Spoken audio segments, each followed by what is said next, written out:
കൂറുമാറ്റം തുടർക്കഥയാവുകയാണല്ലേ കേസുകളിൽ. ഏറ്റവും ഒടുവിൽ വിവാദവും രാഷ്ട്രീയ വിവാദവുമായതാണ് മുതിർന്ന CPI നേതാവും മുൻ മന്ത്രിയുമായ ഇ ചന്ദ്രശേഖരനെ ആക്രമിച്ച കേസിൽ CPM-ഉം BJP-യും RSS-ഉം തമ്മിൽ ഏതാണ്ടൊരു ഒത്തുകളി നടന്നുവെന്നും ഇവർ അങ്ങോട്ടും ഇങ്ങോട്ടും പ്രതികളായ കേസുകൾ ഒത്തുതീർപ്പാക്കുന്നതിന്റെ ഭാഗമായി CPM-കാരായ സാക്ഷികൾ കൂറുമാറി എന്ന് ഉള്ളത്. എന്തായാലും വിനേഷിലേക്ക് തുടർന്നുള്ള മണിക്കൂറുകൾ തിരികെ എത്താം. ഈ വാർത്തയുടെ കൂടുതൽ വിശദാംശങ്ങൾ നേടാം. എന്തായാലും അനീഷ് ഈ ജനന സർട്ടിഫിക്കറ്റ് വിവാദത്തിലെ ആരോപണ വിധേയല്ല, ഈ അഴിമതി അല്ലെങ്കിൽ ക്രമക്കേട് വിളിച്ചു പറഞ്ഞതിന്റെ പേരിൽ പുറത്തു കൊണ്ടുവന്ന താൽക്കാലിക ജീവനക്കാരി, അതിന്റെ പേരിൽ അവിടെ നിന്ന് മാറ്റി നിർത്തപ്പെട്ട സ്ത്രീയുടെ വനിതയുടെ വസതിയിൽ MS അനീഷ് കുമാർ എത്തിയിട്ടുണ്ട്. അനീഷ, നമുക്ക് അവരോട് സംസാരിക്കാൻ കഴിയുന്നുണ്ടോ? എന്താണ് അവർ പറയുന്നത്? ക്രമക്കേട് ചൂണ്ടിക്കാട്ടിയതിന് പിന്നാലെ അവരുടെ ജോലി തന്നെ തെറിക്കുന്ന ഒരു അവസ്ഥയാണോ ഉണ്ടായിരിക്കുന്നത്? നമുക്ക് അവരോട് തന്നെ കാര്യങ്ങൾ ചോദിക്കാം. എന്താണ് ഇപ്പോൾ നഗരസഭയിൽ നിന്നും ഒടുവിൽ പറഞ്ഞിരിക്കുന്നത്? നഗരസഭയിൽ നിന്ന് പറഞ്ഞത്, സെക്രട്ടറി പറഞ്ഞത്, അവർക്ക് പ്രിൻസിപ്പളുടെ കയ്യിൽ നിന്നൊരു ലെറ്റർ കിട്ടിയിട്ടുണ്ട്. അപ്പം ആ ലെറ്ററിൽ ഇങ്ങനെ ഒരു സ്റ്റാഫിന് അങ്ങനെ വേണ്ട, അതായത് ഞാൻ അവിടെ ഇനി തിങ്കളാഴ്ച ഇനി എന്താണ് വർക്കിംഗ് ഡേയ്സ് അന്ന് മുതൽ അങ്ങോട്ട് ചെല്ലണ്ട എന്നാണ് പറഞ്ഞത്. വലിയ സങ്കടം വരുന്ന കാര്യമാണല്ലേ ഒരു സങ്കടം വരുന്ന കാര്യം എന്ന് പറഞ്ഞത്, നമ്മളാണ് അത് കണ്ടുപിടിച്ച് പറഞ്ഞത്. എന്നിട്ടും നമ്മളെ ഇങ്ങനെ ഒരു കുറ്റക്കാരി എന്ന പോലെ കള്ളം മറച്ചു വെക്കുന്നു എന്ന് പറഞ്ഞ് മാറ്റി നിർത്തുന്നതിൽ ശരിക്കും പറഞ്ഞ വിഷമമുണ്ട്. അതാണ്. അല്ല, അവരെന്താ പറഞ്ഞിരിക്കുന്നത്? പ്രിൻസിപ്പൾ എന്താണ് നഗരസഭയോട് പറഞ്ഞത്? അവർ പറഞ്ഞ ഇങ്ങനെ ഒരു കള്ളത്തരം ചെയ്ത് ഇങ്ങനെ ഇതായിരിക്കുന്ന, അവർ പറഞ്ഞത് ഇങ്ങനെ താൽക്കാലികമായിട്ടാണെങ്കിലും ആ കൊച്ചിൻ്റെ അടുത്ത് ഇനി മുതൽ അങ്ങോട്ട് വരണ്ട എന്നാണ് പറഞ്ഞത്.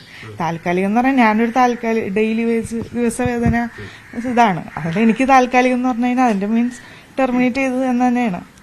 അതെ, ചുരുക്കം പറഞ്ഞാൽ ഈ തട്ടിപ്പ് കണ്ടുപിടിച്ചുകൊണ്ട് ജോലി നഷ്ടമായി. അതെ, അവർ പറയണെന്താന്ന് വെച്ച് കഴിഞ്ഞാൽ എന്തുകൊണ്ട് ഇത് സൂപ്രണ്ടിനെ അറിയിച്ചില്ല, അല്ലെങ്കിൽ എന്തുകൊണ്ട് ഇത് മേലധികാരികളെ അറിയിച്ചില്ല എന്നുള്ളതാണ് എൻ്റെ പേരിലുള്ള ഇത്. പക്ഷെ ഞാൻ അറിഞ്ഞത് സർട്ടിഫിക്കറ്റ് ആയതിനു ശേഷം മാത്രമാണ്. എൻ്റെ ഒരു സംശയത്തിന്റെ പേരിലാണ് ഞാൻ ലേബർ റൂമിൽ പോയി അന്വേഷിക്കുകയും ഇങ്ങനൊരു സംഭവം, അങ്ങനെ ഒരു ഡെലിവറി അവിടെ നടന്നിട്ടില്ല എന്നൊക്കെ അറിഞ്ഞത് ഞാൻ മുഖേനയാണ് അവിടെ എല്ലാവരോടും ഞാൻ പറഞ്ഞത്. അങ്ങനെയാണ് സിസ്റ്റർ അത് ലേബർ റൂമിലത്തെ ഇൻചാർജ് സൂപ്രണ്ട് ഓഫീസിൽ വന്ന് കംപ്ലൈന്റ് ചെയ്തത്. സൂപ്രണ്ട് ചോദിച്ചത് എന്തുകൊണ്ട് എൻ്റെ അടുത്ത് നേരിട്ട് വന്ന് കംപ്ലൈന്റ് ചെയ്തില്ല എന്നാണ് സൂപ്രണ്ടിനെ കണ്ടപ്പോൾ ചോദിച്ചത്. സൂപ്രണ്ട് ഓഫീസിലൊരു ആള് തന്നെ, സ്വാധീനമുള്ള ഒരാൾ തന്നെയല്ലേ പറഞ്ഞത്? സൂപ്രണ്ടിന്റെ ഓഫീസിലെ ഏറ്റവും സൂപ്രണ്ടിന്റെ തൊട്ടു താഴെ എന്നൊക്കെ പറയൂല, അങ്ങനെ ഒരു പോസ്റ്റിലിരിക്കുന്ന ആളാണ് ഈ അനിൽ സാർ എന്ന് പറഞ്ഞ വ്യക്തി. ഗവൺമെന്റ് മെഡിക്കൽ കോളേജ്, അതായത് ഗവൺമെന്റ് എടുത്തപ്പോൾ മുതലുള്ള ഒരു സ്റ്റാഫാണ്. നമുക്ക് സംശയം തോന്നാനുള്ള ഒരു കാര്യം ഒന്നും നമ്മൾ ഉണ്ടായിട്ടില്ല.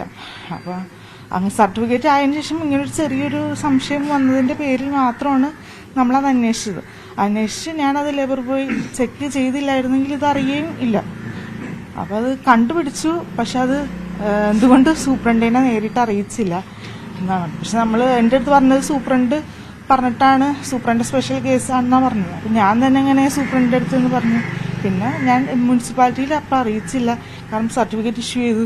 അപ്പം അതുകൊണ്ട് മുനിസിപ്പാലിറ്റിയിൽ അറിയിച്ചില്ല. പിന്നെ ഇങ്ങനെ സൂപ്രണ്ടിനോട് പറഞ്ഞിരുന്നോ ഈ കേസ്? ഇല്ല ഓഫീസുകാരൻ തന്നെ ആയിരുന്നല്ലോ ഉണ്ടായിരുന്നത്. അതെ. അപ്പൊ നമ്മളെങ്ങനെ അതും പറയുകയും ചെയ്തു. സൂപ്രണ്ട് പറഞ്ഞിട്ട് സൂപ്രണ്ട് സ്പെഷ്യൽ കേസാണെന്ന് പറയുകയും കൂടി ചെയ്തായിരുന്നു. പക്ഷെ നമുക്ക് റിപ്പോർട്ട് ചെയ്യാൻ വേറെ ഇതില്ല, കാരണം സർട്ടിഫിക്കറ്റ് ഓൾറെഡി നമ്മൾ കൊടുത്തു കഴിഞ്ഞു.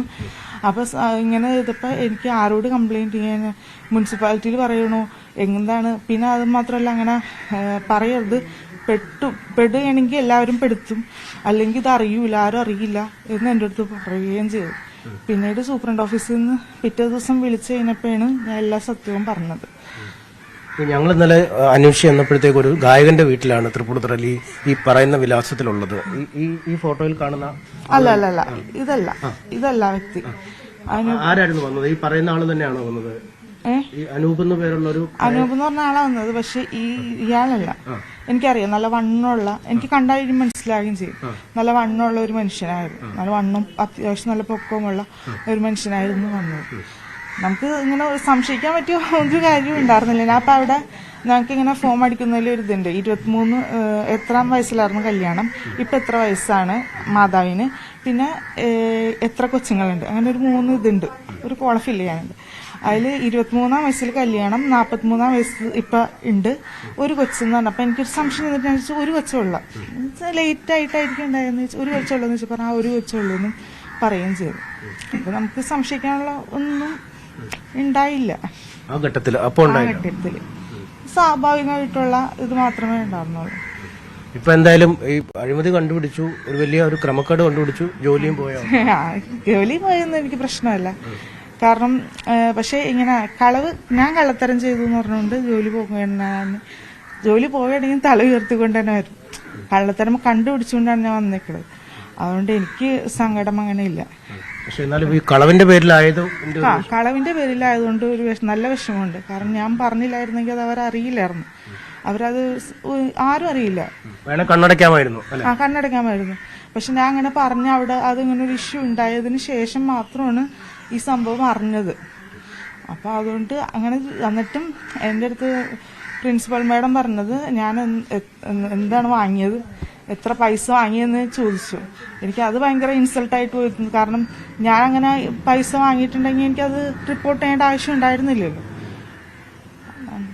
ഈ ഗായകനാണ് ഇതെന്നുള്ള കാര്യം നിങ്ങൾ മനസ്സിലാക്കില്ല. പക്ഷെ ആ ഫോട്ടോയിൽ കാണുന്ന വ്യക്തിയല്ല, ആ ഫോട്ടോയിൽ ഇപ്പൊ കാണിച്ചു ഗായകനാണെന്നുള്ള കാര്യം പോലീസിനും അങ്ങനെ തന്നെ പിടികിട്ടിയെന്ന് തോന്നുന്നല്ലേ? അത് എനിക്കറിയില്ല.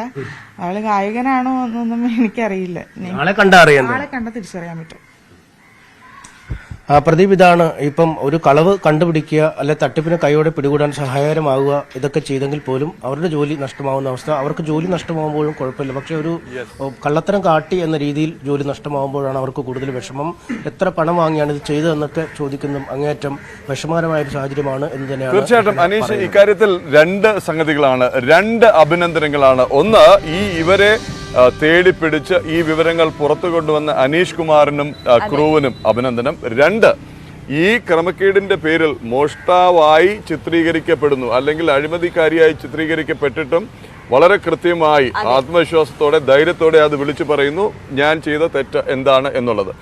ക്രമക്കേട് പുറത്തു കൊണ്ടുവന്നതിന്റെ പേരിലാണ് ജോലി പോകുന്നതെങ്കിൽ എനിക്കതിൽ വിഷമവും ഇല്ല എന്നും സന്തോഷത്തോടുകൂടി അഭിമാനത്തോടുകൂടി പറയുന്നു. ഇതെന്തായാലും ഒരു വല്ലാത്ത ഘട്ടത്തിലാണ് ഈ തട്ടിപ്പ് മറച്ചു വെക്കാൻ അല്ലെങ്കിൽ കുറ്റക്കാരെ രക്ഷിക്കാൻ അല്ലെങ്കിൽ ക്രമക്കേട് ചൂണ്ടിക്കാട്ടിയ ആളെ കുടുക്കാനും പുറത്താക്കാനും ആരാണോ പ്രവർത്തിച്ചത് അവര് ഇന്നു മുതൽ കോടതിയുടെ കൂടി നിരീക്ഷണത്തിലായിരിക്കും എന്ന് ഉറപ്പാണ്. കാര്യം അത്ര വ്യക്തമായ സാഹചര്യ സൂചനകളാണ് ഇപ്പോൾ ഈ റിപ്പോർട്ടിൽ നിന്ന്, ഈ അഭിമുഖത്തിൽ നിന്ന് പുറത്തു വരുന്നത്. അതുകൊണ്ട് തന്നെ അവർക്ക് ധൈര്യം കൊടുക്കുക, അവരെ അഭിനന്ദിക്കുക. ഒപ്പം നമ്മുടെ സംവിധാനത്തെ പഴിച്ച് എനിക്കത് പഴിക്കുന്നത് തന്നെ ക്ലീശേ ആയിട്ടുണ്ട് എങ്കിൽ പോലും ഇതൊരു മുന്നറിയിപ്പാണ്. കാര്യം അവരുടെ ഒരു ബുദ്ധി ആലോചിക്കണം.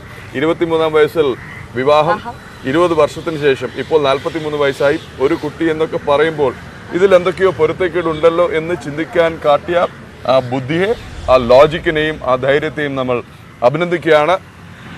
അപ്പോൾ അനീഷ്, ഇതിന്റെ തുടർ വാർത്തകൾ അധികൃതരുടെ, ഇത് മറച്ചുവയ്ക്കാൻ ശ്രമിച്ചവരുടെ, ഇത് അട്ടിമറിക്കാൻ ശ്രമിക്കുന്നവരുടെ പ്രതികരണം അടക്കം നമ്മൾ പ്രതീക്ഷിക്കുന്നു തുടർന്നുള്ള മണിക്കൂറുകളിൽ.